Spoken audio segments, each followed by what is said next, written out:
Hello, hello, hello. I am Pastor Jamie Washington from Unity Fellowship Church of Baltimore, and I'm here with I'm Assistant Pastor Carla Johnson.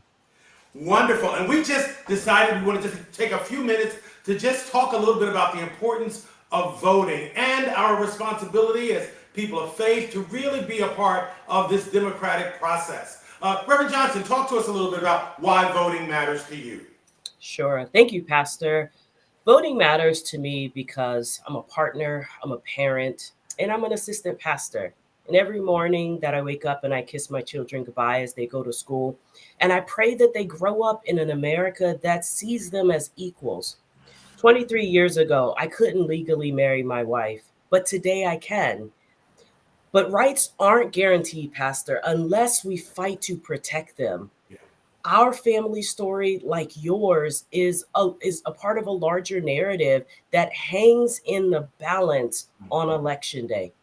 Election day is our last chance to be a part of a collective power this isn't, Pastor, this isn't an election to sit out. This is Right. about our families. It's about our faith. It's about our freedom to exist and thrive. Pastor, when I sit with families and I see their fears and I see their hopes, I see parents who want their children to grow up in a country that protects all families. I see people yearning for leadership to collectively unite us rather than divide us. Pastor, that's why voting is crucial to me. What about you, Pastor? Well, so I appreciate so much you just kind of entering with history and legacy. So I'm a boomer, right? And so as we name all of the different roles that we get to play, part of why it matters so much to me is that I can trace back to the times when we were not allowed to vote. I can remember, particularly as black people, I can remember what my grandparents and great grandparents had to go through and to navigate in order to be seen and to be heard. Where it was laws and where it was governments and it was policies and practices that shut us out, that disconnected us from our humanity, that did not honor who we are. And so for me, growing up as a child of the 60s, where I got up and I said the Pledge of Allegiance to the red flag every morning as we started our class, and then every assembly sang the Star Spangled Banner. And so this, and to the republic for which it stands, one nation under God, indivisible, with liberty and justice for all, for me, was the cementing of my responsibility as a citizen.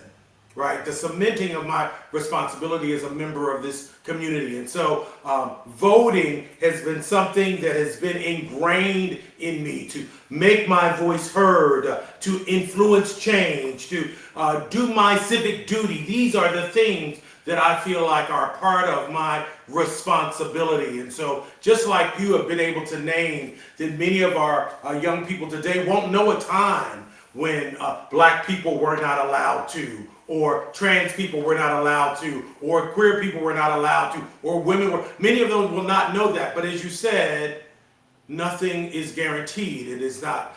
And that without participating in making our voice known, we don't help to create and shift a culture so that we can all matter. So again, I join you in the importance of us all getting out. And we're not saying in this space what your voice needs to be. We're saying that you do need to make your voice heard, and do that in an informed way. Keep in mind the world that you want to create for your children, your grandchildren, and beyond. And so, what do we want to say to them, Reverend Johnson?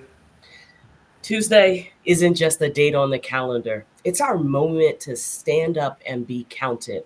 The polls are open and your voice matters. My family and yours can't Yeah. afford us to sit this one out. So get to the polls, make sure you have an ID, grab a friend, and be counted. Because in America, every family counts, every vote counts. On election day, your vote has the power to shape our future. So let's make sure it does. Thanks so much.